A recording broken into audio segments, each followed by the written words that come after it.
नियाज़ी साहब, हमने देखा कि डेडलॉक के बाद डायलॉग और डायलॉग के बाद एक बार फिर डेडलॉक। कल आप कह रहे थे कि अगर ये प्रोसेस ऐसे भी चलता रहा बहरान नहीं ख़त्म होने वाला, तो बहरान कैसे हल होगा? अगर हमारा मौजू ये है कि जो मैं समझाऊँ और जो होना भी चाहिए कि आया मुल्क में जो अदम इस्तेकाम है वो ख़त्म हो पाएगा या नहीं हो पाएगा, तो पहले जहन में ये बात ज़निशी कर लें कि इन डायलॉग्स का पाकिस्तान में ऑन गोइंग सियासी बहरान अदम इस्तेकाम उससे इसका कोई ताल्लुक नहीं है। ये बहरान कामयाब भी हो जाए तो जो अदम इस्तेकाम चल रहा है वो चलता रहेगा, पीरियड। ये वो एक और चीज़ है जिस वजह से है। बहरान कैसे ख़त्म होगा? क्या ये डायलॉग हो रहे हैं कि मुल्क में आइन पाकिस्तान पर अमलदारी हो, उसकी पासदारी हो? उस पर तो डायलॉग ही नहीं हो रहे। डायलॉग हो रहे हैं जी कि मुफाहमत हो सकती है, कितनी गुंजाइश भी उस तहरीक इंसाफ को सियासत में दी जाएगी, कितनी गुंजाइश तहरीक इंसाफ को नहीं दी जाएगी, मुखासमत ख़त्म हो सकेगी नहीं ख़त्म हो सकेगी। ये तो उन मुल्कों में हमसे ज़्यादा इस तरह की चीज़ें। इंडिया के अंदर देख लें कितनी, अब शायद इतनी ना हो लेकिन अब भी बहुत ज़्यादा है। कांग्रेस और बीजेपी, और फिर बीजेपी का जो इर्तिका है पिछले 60-70 साल से उसमें पूरे पढ़े तो वो तो इससे ज़्यादा को 15-20 पार्टियों का इत्तेहाद और इसी तरीके से डायलॉग इसी तरीके से आगे चलना है, लेकिन उसका सियासी इस्तेकाम या अदम इस्तेकाम से कोई ताल्लुक नहीं था, सिवाय एक छोटा मौके पर जब इंदिरा गांधी ने एमरजेंसी लगाई थी। अब आ जाएंगी कि ये जो डायलॉग हैं, ये तो मैंने बताया ना कि इसको आप चलने दें। आप देखेंगे 2-3-4 हफ्ते बाद यहीं पे आप लोग बैठ के डिस्कस कर रहे होंगे, मैं उसमें नहीं होगा शायद, लेकिन यही कि वो डायलॉग जो है वो किसी न किसी तरीके से वो बेल चढ़ गए हैं और वो जो है किसी एक मौके पे पहुंच के वो अपने मंतकी अंजाम में पहुंच गए हैं। और सारी पार्टियां जो है कुछ भी है, मेरा ख्याल है और मैं कन्विंस हूँ कि सेटलमेंट हो जाएगा। अच्छा। लेकिन असल आपका मुल्क जो जानलेवा जो चीज़ है वो तो है सियासी अदम इस्तेकाम। सियासी अदम इस्तेकाम क्या है? सियासी अदम इस्तेकाम 2 हरफों के अंदर मैं उसको आपके सामने रखता हूँ। पहली बात यह है कि जिस दिन इस मुल्क में अंदर हुकूमत पे ये सवाल होना ख़त्म हो जाएगा, जिस दिन जो 70 साल से हो रहा है कि आया ये हुकूमत अपनी मुद्दत पूरी करेगी या नहीं करेगी, जिस दिन ये सवाल ख़त्म होएगा कि ये निज़ाम चल पाएगा नहीं चल पाएगा, ये इस निज़ाम को उल्टा तो नहीं दिया जाएगा। ये वो 2 चीज़ें हैं जो हमारे सर पे तलवार की तरह लटक रही हैं पिछली 7 दहाइयों से। आया ये हल हो गई हैं? हो गया तो मेरे तो बड़े उस्ताद बैठे हैं, डॉक्टर साहब, बल्कि रसूल बख्श रईस साहब मेरे दोस्त भी हैं और बिल्कुल उस्ताद भी हैं, हमारे जैद दानिशवर हैं, दोनों दोस्त। सुलेमान साहब बड़े तीखी नज़र रखते हैं। मुझे बताएं कि ये सवाल आपको हिंदुस्तान में मिला? ये सारे आए हैं, अमेरिका में रह के आए, मैं बहुत सारे मुल्कों में रह के आऊँ, किसी मुल्क में, सऊदी अरब में देखे, दुबई में देखे, सवाल मिलेगा? वहाँ तो जमहूरियत नहीं है। चाइना में मिलेगा? वहाँ तो जमहूरियत नहीं है। तो सवाल यह है कि निज़ाम के ऊपर जब सवाल का होना ख़त्म हो जाएगा तो आपका निज़ाम मुस्तहकम हो जाएगा। आया ये डायलॉग इसलिए हो रहे हैं कि निज़ाम पे सवाल हट जाए। शहबाज शरीफ की हुकूमत, वो तो कहते हैं डायलॉग कामयाब हो गए तो शहबाज शरीफ की हुकूमत खतरे में पड़ जाएगी। एक राय ये भी है, एक राय ये भी है कि नहीं, शहबाज शरीफ की हुकूमत मुस्तहकम हो जाएगी। एक राय ये भी है कि इमरान खान के साथ सबके साथ कौमी हुकूमत बनेगी, पीपल्स पार्टी और इमरान खान साहब के साथ मिलकर एक हुकूमत बना लेंगे। जितने मूसनी बातें, लेकिन इसका ताल्लुक, मेक नो मिस्टेक, किसी किस्म की गलत फहमी में ना रहें। अच्छा। कि ये डायलॉग जो है इनका मुल्क के इस्तेकाम अदम इस्तेकाम से कोई ताल्लुक नहीं है। इसे जब अपने आप सवाल को जब आप थोड़ा सा एक्सटेंड किया, आपने कहा कि आया मुल्क में इस्तेकाम आएगा, तो मैं समझता हूँ कि ये बेजोड़ है।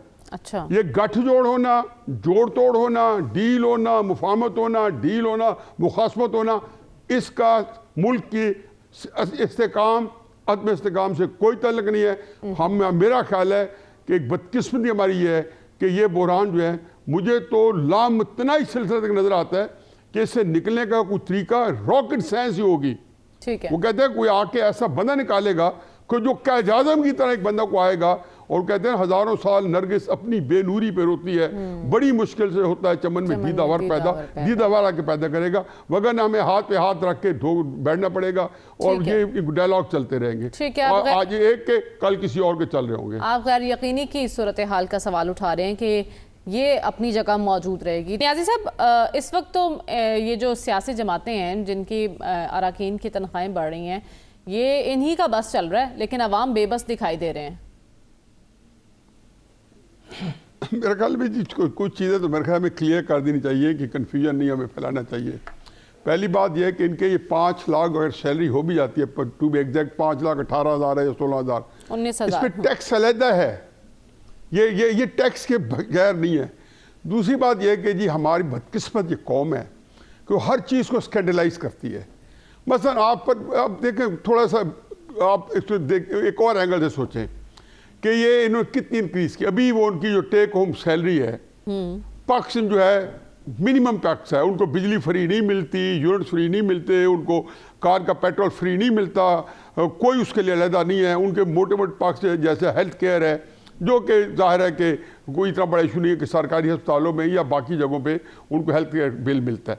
अब इसके अंदर इसको टोटल करें कि अब वो ले रहे हैं आजकल साल की जो है फ़र्ज़ किया उनकी सैलरी जा रही है 6-7 करोड़ रुपए, और ये हो जाएगी कोई तकरीबन कोई 16-17-18 करोड़ रुपए का, जबकि आपका 24-25 का जो बजट है वो 18.877 ट्रिलियन का है। ठीक है जी, और उसके अंदर जो आपका जो सैलरी चेक है फेडरल गवर्नमेंट का, वो मेरे पास फिगर नहीं है, लेकिन जो बंदा इकॉनमी से वो जानेगा, वो कोई 2.5 या 3 अरब रुपए का है। अब आप एक पार्लियामेंट को पैसे दे रहे हो और ऐसा यहाँ शोर होगा पाकिस्तान में। देखो दो चीजें इस मुल्क में मुस्तहकम है, लेकिन साहब आप एक जहालत, दूसरी बदली है। आम आदमी से मेरी बात मुझे करने मैं आम आदमी क्या भाई, बिजली का बिल भी देना है, किराया भी देना, बच्चे भी पढ़ाने। बात करने आप वो बीबी ये आप पहले भी 2 दफा कह चुके हैं, 2 दफा और भी कहते हैं, मुझे अपनी बात करने दें। मैं नहीं कंपेयर कर रहा हूँ आम आदमी से, मैं आपको देखो को अक्ल सलीका होता है। इंडिया की है, आपको पता है इंडिया का एक पार्लियामेंटेरियन कितना टेक होम है, और आज से नहीं हमेशा से है, और उसके पक्ष कितने। इंडिया का पार्लियामेंटेरियन आज भी इंडियन पैसों में 12 लाख रुपए साल का महीने का तनख्वाह ले रहा है। उसको 34 टिकट डोमेस्टिक ट्रिप के, 34 सारे बच्चे मियाँ बीवी के साथ, उनके आप ये देखें उनके पास 5,000 यूनिट बिजली घर की फ्री है हर इंडियन पार्लियामेंटेरियन की, कांग्रेस का जो मेंबर है या जो उनका जो उनका हाउस ऑफ लॉर्ड है राज्यसभा, उसका जो मेंबर है। आप लोग मुझे बताएंगे कौन, आप क्या अमेरिका से कंपेयर करने जाते हैं जहाँ पे सैलरी जो है वहाँ पे पता नहीं 3.5 2.5 लाख या 3 लाख डॉलर जो है महीने की साल की है।